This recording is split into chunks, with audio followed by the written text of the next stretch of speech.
రంజిత్ రెడ్డి గారి మీద పోలీస్ స్టేషన్లో కేసు పెట్టడము ఇలాంటివన్నీ కూడా జరిగిన పరిస్థితుల్లో ఇది వ్యక్తిగతంగా వెళ్తుందా అనే ఒక చర్చ కూడా జరుగుతుంది.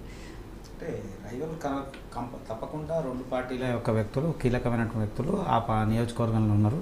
సరే కాసాని జ్ఞానేశ్వర్ గారు ఇక్కడ యాక్టివ్ లేనందుకు వీరు ఉన్నారు కాబట్టి వీళ్ళిద్దరి మధ్యన ప్రజల అటెన్షన్ ఉండడం కామను. అందులో వీరు కూడా గెలిచినా ఓడిపోయినా కానీ ప్రజలు మమేకమే ఉన్నారు. కొండ విశ్వేశ్వరరెడ్డి గారు వారు ఉన్న రోజులు ప్రజల సమస్యల మీద మాట్లాడారు, అనేక అంశాల మీద ఇచ్చేసారు.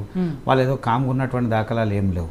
చాలామంది ఏంది ఓడిపోయినామా మళ్ళీ ఎలక్షన్ టైంకి రాగానే వస్తారు. వారు అట్లా కాదు కదా, కానీ కంటిన్యూగా ప్రతి అంశంలో మన అసెంబ్లీ ఎన్నికల్లో కూడా వాళ్ళు కీ రోల్గా ప్లే చేశారు. అందరితో కలిసి ఉన్నారు. ఆయన అనుకూలమైనటువంటి మనుషులకు టికెట్లు ఇప్పించుకున్నారు. 7 నియోజకవర్గాలు 3-4 నియోజకవర్గాలు ఆయన పట్టుబట్టి ఆయన అనుకున్నటువంటి వ్యక్తులకే టికెట్లు ఇచ్చి వాళ్ళ గెలుపు కోసం ఇచ్చేసినటువంటి దాఖలాలు ఉన్నాయి. అవన్నీ ఇక్కడ కలిసి వస్తాయి. 2.5-3 లక్షల ఓట్లు 3.5 లక్షల ఓట్లు అసెంబ్లీలో పడ్డాయనంటే దాని ప్రభావం ఖచ్చితంగా ఉంటుంది.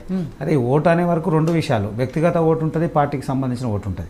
ఇలా ఆ రోజు బద్దంబాలరెడ్డి గారు నిలబడ్డప్పటి నుంచి మొన్న నిలబడ్డ క్యాండిడేట్ వరకు కూడా పార్టీకి సంబంధించిన ఓట్ బ్యాంక్ బలంగా నిలబడి ఉంది. అక్కడ 3.5-4 లక్షల ఓట్లు పార్టీ ఓట్లు ఉన్నాయి.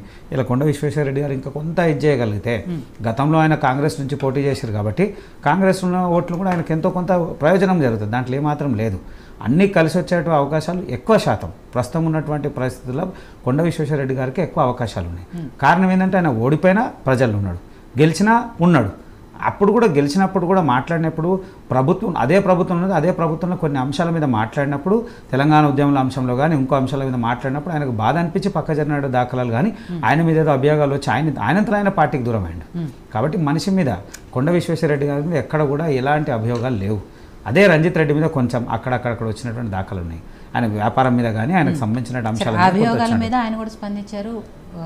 అంటే ప్రూఫ్స్ ఉంటే నిరూపించండి, నేను ఎక్కడైతే అవినీతి చేశానంటున్నారో లేదా కబ్జాలు చేశారన్నో వాటి